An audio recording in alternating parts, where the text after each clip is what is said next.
Welcome, guys. Yeah, so this is part of analysis video. So hope you guys subscribe to my channel.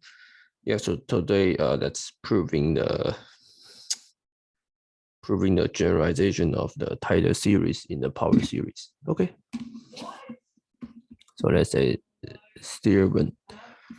Okay, so suppose f of x is a summation cn x n from 0 to infinity, and the series converge in x less than r, which r should be greater than 0. And if a belongs to minus r to r, then f can be expanded in a power series about x equals to a, which converges in x minus a less than r minus a, and f of x here is just looking at the Taylor series. Okay, so this theorem is a powerful, somehow like the reverse of original Taylor series. So original Taylor series, think like that if you have a function f of x, which is can be doing the infinite time differentiable, and at the points that usually people will say that if your function looks very good, then you can write your f of x as the Taylor series. But when I define f of x in terms of power series, then by the previous theorem, you can prove that if it has the finite rate or the non-zero convergent radius, then you can define a differentiation. You can keep doing a differentiation. So it means the function defined through the power series actually can have the relationship with the function defined in the Taylor series. So this theorem somehow connected the power series to the Taylor series. Okay, and this is also the Taylor's theorem. Okay.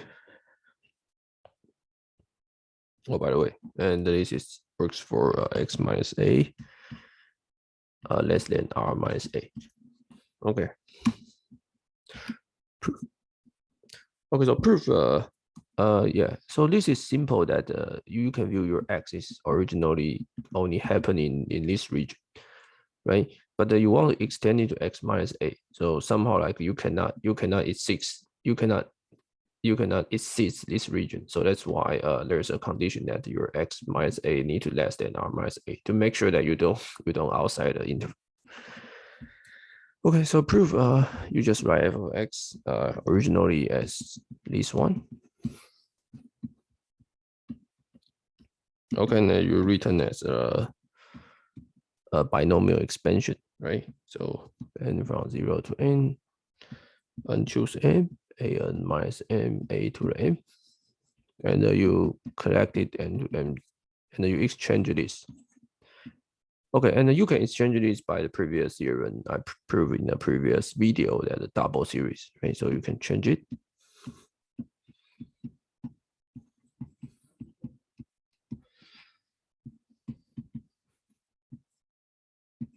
Oh, sorry. This is x minus a to the m, x minus m to the a m. Okay, so just do it, and yeah, obviously that what is this guy, right? This guy just m from 0 to n, and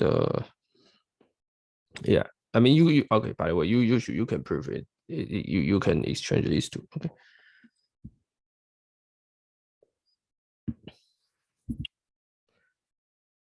Okay, so right, if you see this carefully, this is just the expansion, right? So now you already write your f of x into the expansion of this x minus m, right? The coefficient just start from here. Okay. And let's see. If you take absolute value of this, right? Let's working on these terms. Right, so you can take the absolute value of this,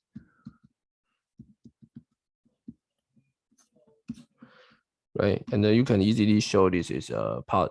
Yeah, you can easily show that this is permissible if these converge, right? But by your definition, right, this guy is less than r minus a, right? So by your convergent radius, you can prove that this guy converge, okay?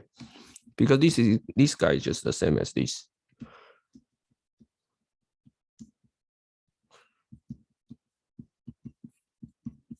Okay, right? Just using a Taylor series. Sorry, the binomial expansion.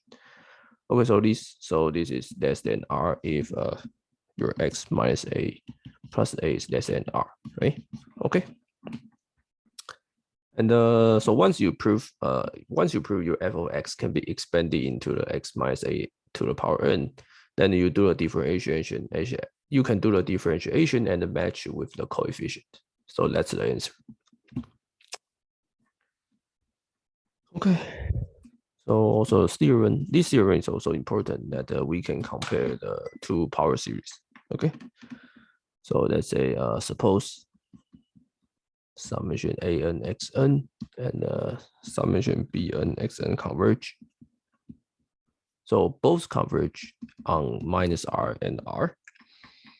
Let's say E to be the set of all x belongs to S. Let's say E defined to be summation an xn n to 0 to infinity equals to summation bn xn n 0 to infinity. Sorry, let me just write it carefully.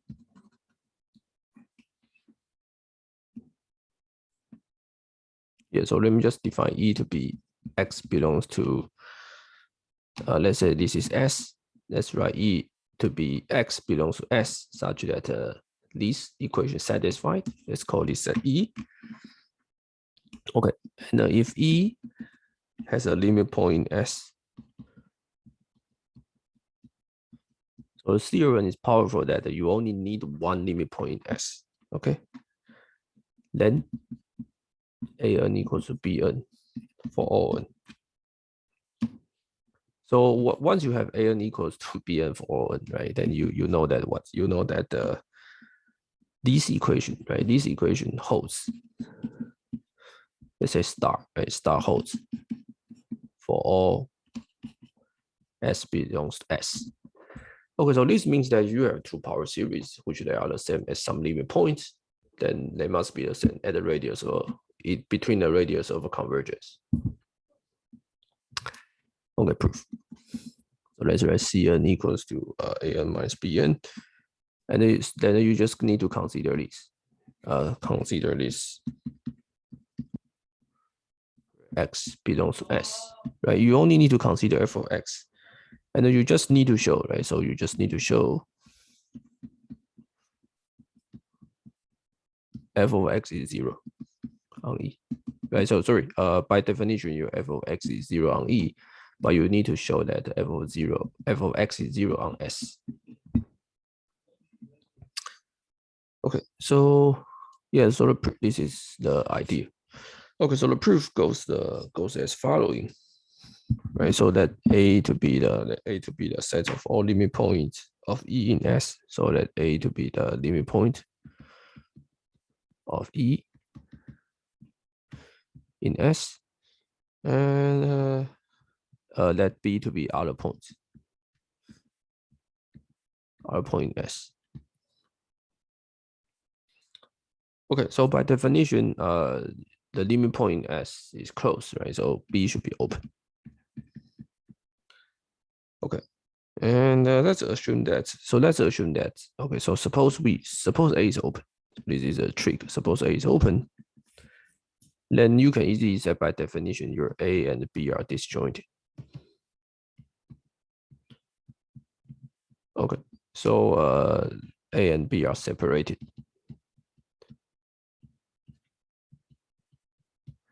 If they are separated, then I know that S is A union B, right? And S is connected. So so then A and B, one of it must be empty. One of A and B must be empty, right? Otherwise, that's contradiction that S is connected, right? Because S is the open interval.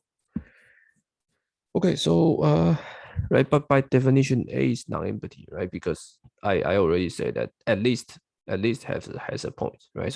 So B must be empty. But if B is empty, that means what? If B is empty, that means A equals S, right? Okay. And we know that by previous result, F is power series, right? So power series is continuous at the open interval of the convergence. So F is continuous in S, right?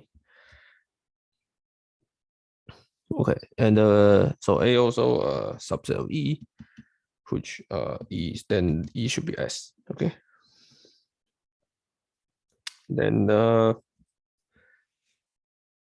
let's say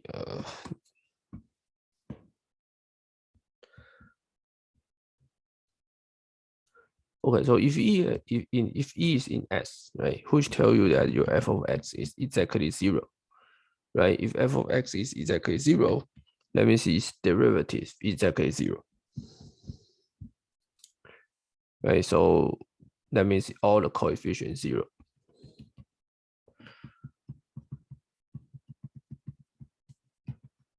Okay, so your Cn is 0 for all n.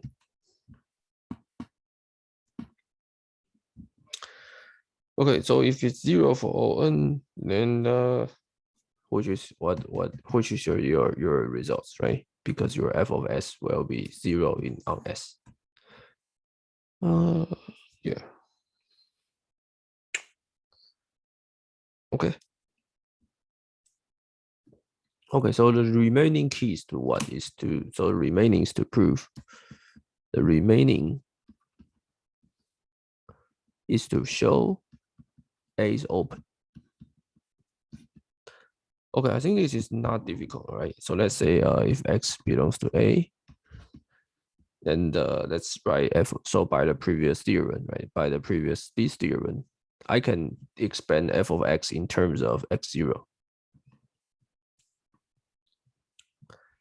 Okay, so power series has many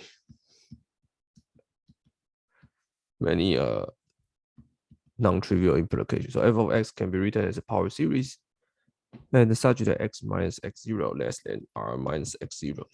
Okay, so we hope to show what? We hope to show that Dn is 0 for all n. Okay, so suppose not, then I can find the smallest k such that dk is non-zero. Let's say dk is this k is the smallest one. Okay, then your f of x can pull out this k, right? So you can pull out this k. Then this guy becomes g of x, and also x minus x0 still less than r minus x0. And your g of x will be summation dk plus m, x minus x0 to m, and to 0 to infinity.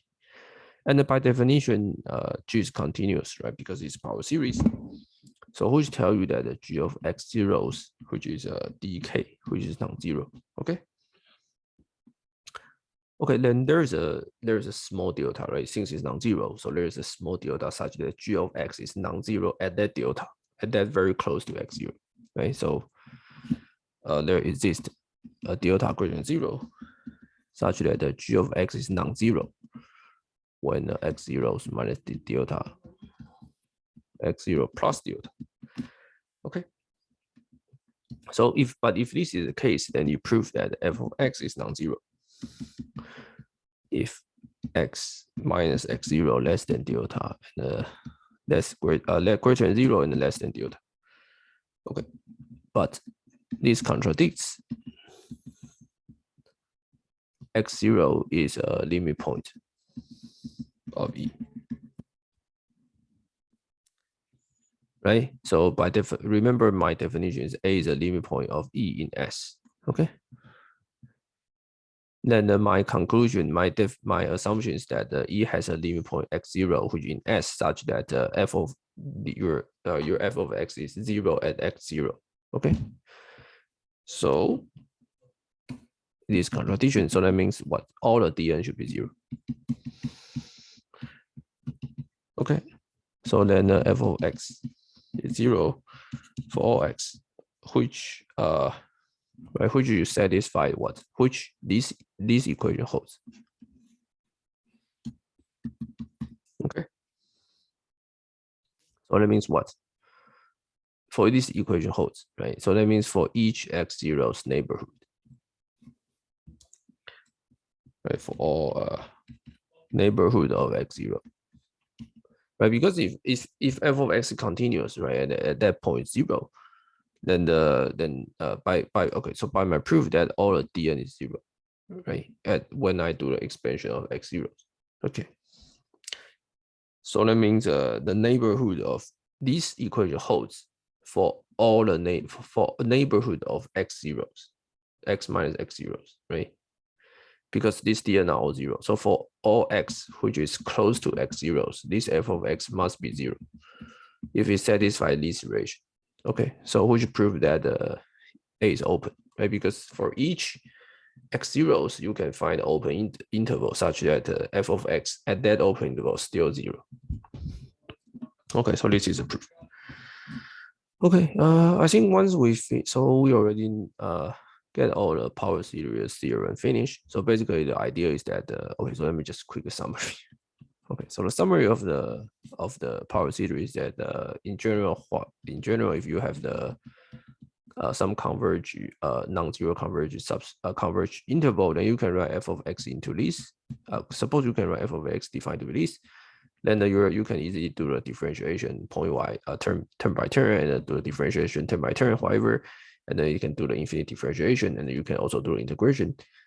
And then now, yeah, basically, so you have all the good properties such that you can just view your elementary calculus and forget about all the analysis. And suppose somebody give you a power series, you can do whatever differentiation you want, the point term by term, and the integration term by term.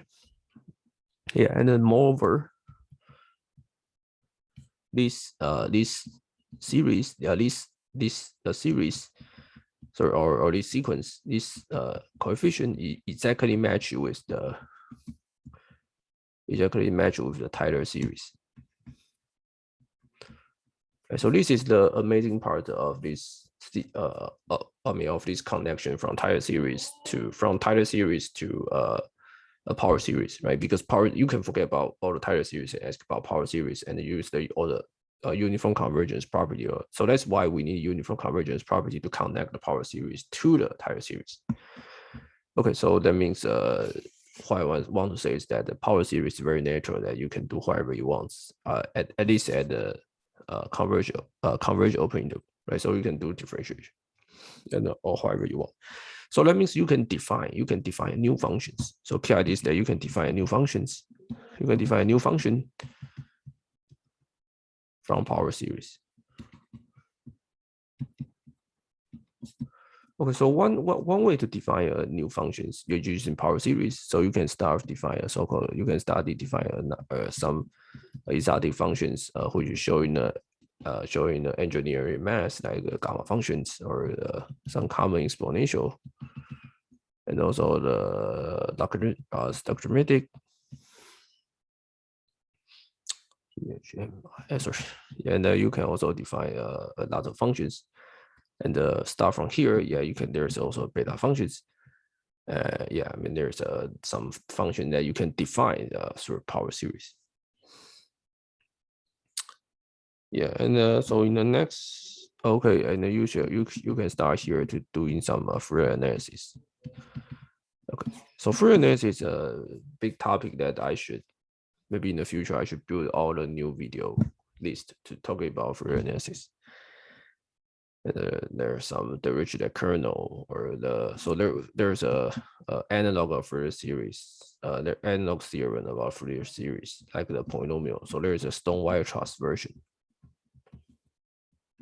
Right, so remember that in the simple Stone-Weierstrass that we proved that if you have a continuous function on a closed interval, then you can find a polynomial function which is arbitrarily close to that function.